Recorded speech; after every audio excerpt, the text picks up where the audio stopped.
Well, hello, welcome back to the channel. Today we're going to be working on the double roller bearing on the back side of the pinion shaft in the tranny on this Allis Chalmers WD.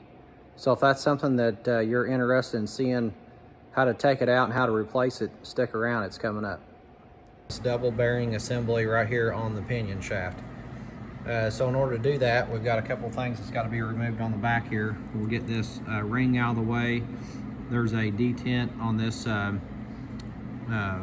plate washer right here that will need to be knocked out of the way. You can see that right there. We'll get that back. This will unscrew, and then at that point I believe there's another washer right there, and then we'll be able to get the assembly off of there. So we're going to put that over in the vise. All right, so we'll go ahead and we'll just drive this little notch down here.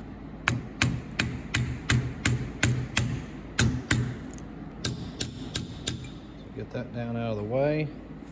Next step, I can't quite tell if that's going to be in the way, but we're going to go ahead and remove this ring right here.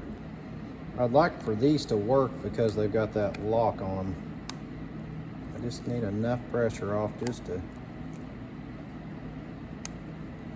let her slide, and I can slide right up the splines like that. Now we're just going to take that and we'll just use these little grooves and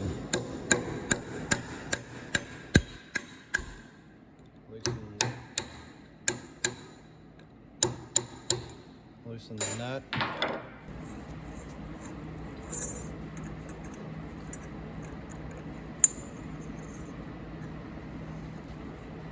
Alright, so when we put that on, we'll make sure that we put the curved part down towards the washer. Washer also has a little detent right there. Alright, so I slid over here to my larger vise, and we're just going to try to drive downward on this. I may be able to use this plate. We'll just kind of tap it. I don't know how tight it's going to be on here, so I guess that's the first thing. All right, I've slid over here to the press, and we're going to try to push this thing off of here.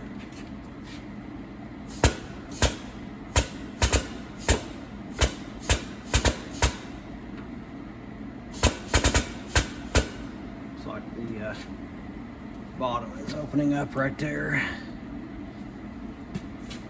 It's been real slow because I don't know if this thing's gonna pop or what.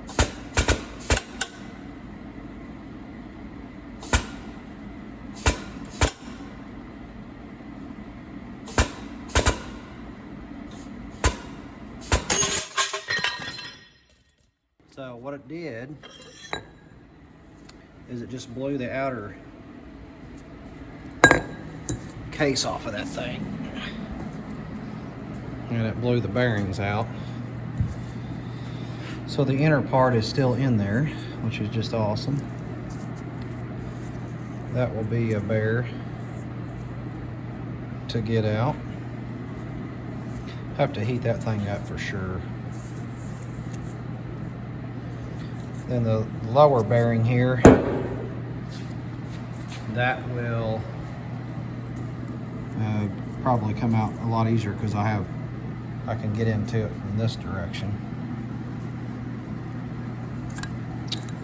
So anyway, well, we'll keep working on it. We'll get it knocked out here in a second. All right, so I'm back over here to the vise, and we're just going to try to knock this bearing off. I went ahead and put some WD-40 up in there, and hopefully if this thing will start moving a little bit, that WD-40 will work in.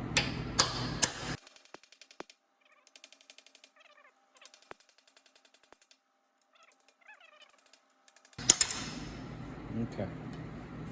All right, so one thing you want to note on this is there's two different sized bearings that go on this shaft, and you got to have them in the right place, obviously. So let me grab, actually I don't have to, and just use this. So here is obviously the bottom, and you can see the height of that bearing's, what, 3/4 maybe? The one at the top is closer to an inch. So the largest one goes up against your pinion end right here. So just keep that in mind. You got the larger one top, shorter one on the bottom. All right, now the fun one. I'm gonna flip this over and I'm gonna put some WD-40 and kind of let it creep in there.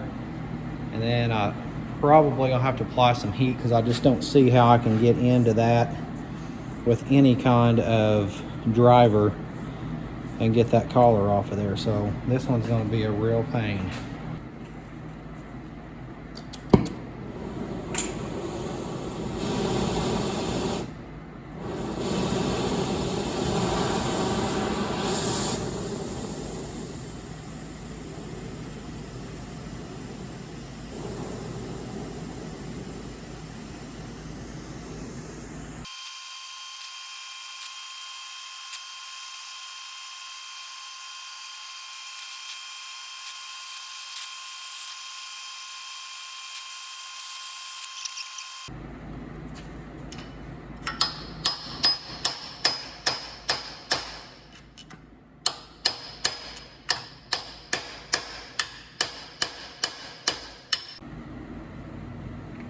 All right, I'm gonna try to just put a cut in this thing with a cutoff wheel, and we'll see where that goes.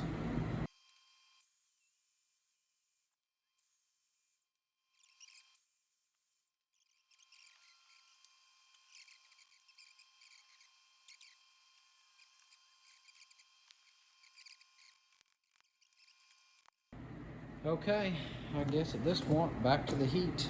Apply some heat to it, see what happens.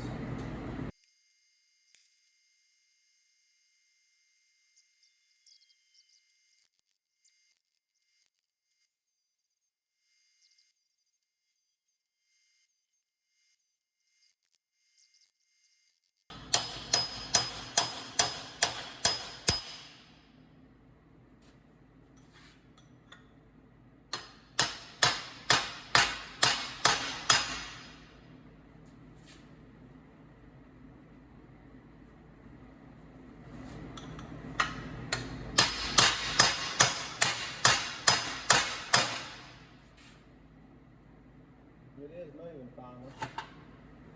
It is moving very slowly.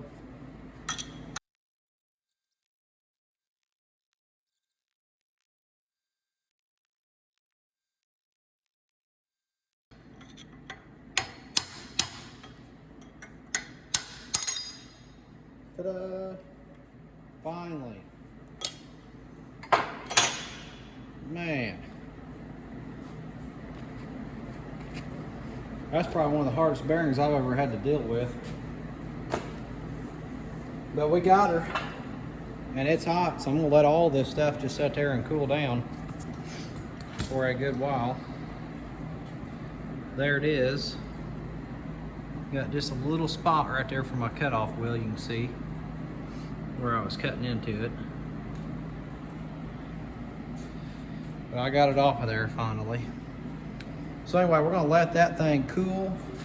Probably gonna take it outside in the cooler air and let it cool down. I don't wanna put any water or anything on this thing with it being that hot, and this being a precision part. I don't want to cool it too fast.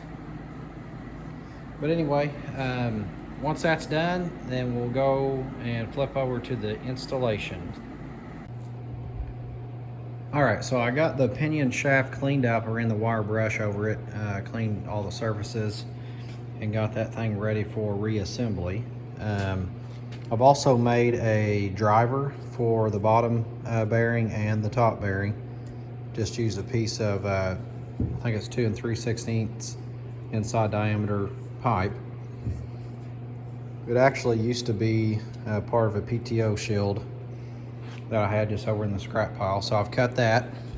So we should be able to slide that over and we'll be able to drive that bearing down into place. At least that's the plan. There's the old bearing in the cup. It's been busted into many pieces. I don't even know where the other half of that is when it exploded on the press. And there's the new one that will be going in. So anyway, with that said, let's get the shaft over on the vise, and then we'll get the bearing ready to go on. All right, so instead of using the vise, I'm just going to use my table because I got a good metal surface underneath this. First thing I want to do is get this lubed up. I want to try to help that thing slide on the best that I can. So I'll just use some of that Lucas Assembly lube like I use on pretty much everything. Make sure all that is on there good. And then I'm going to take my plate that bolts up to the back of the housing. Don't forget that. That's going to go on first. I'll just lay it down here. And then next, we're going to use the large bearing. There's our large bearing. And I'm going to lube it up as well, and then it's going to slide down, and that's what we'll be driving in place here.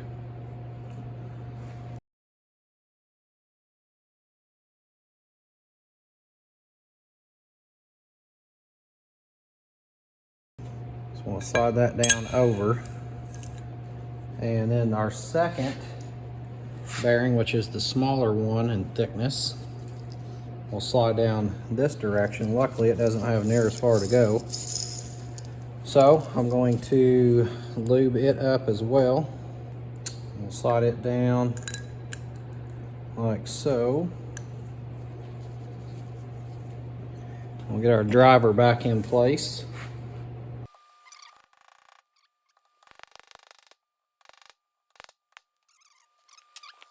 I'm just making sure everything spins nice and easy, and it does.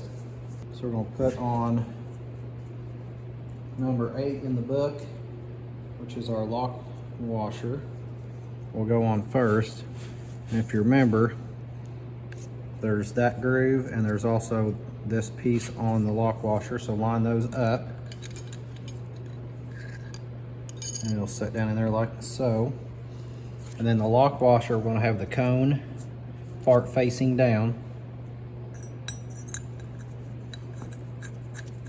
All right, I got the nut tightened down, and then I got the washer, the lock washer, in place as well. Went ahead and got that set.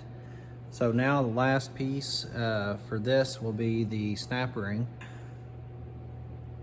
Just back it off, let it drop right in. All right, putting on is a heck of a lot easier than taking the thing off. But it is in place now.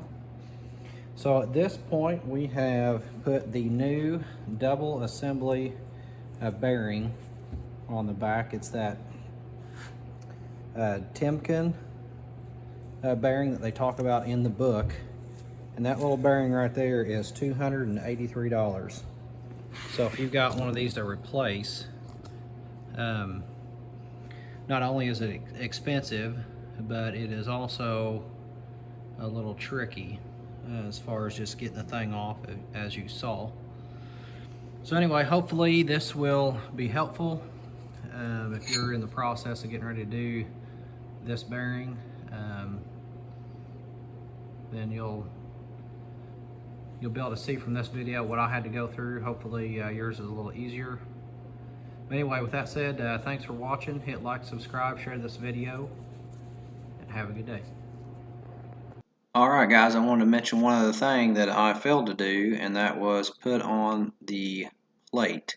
So the plate that actually bolts up to the back side of the transmission housing inside the rear end. You can see it right here on the bottom, so I had to go back through part of that process, which luckily only took me about 15 minutes to knock that bottom bearing out and get the race out of the way, and then that allowed me to slide that plate back on. So don't forget that step. Obviously a major step, and it won't work without it. So thanks for watching. Have a good day.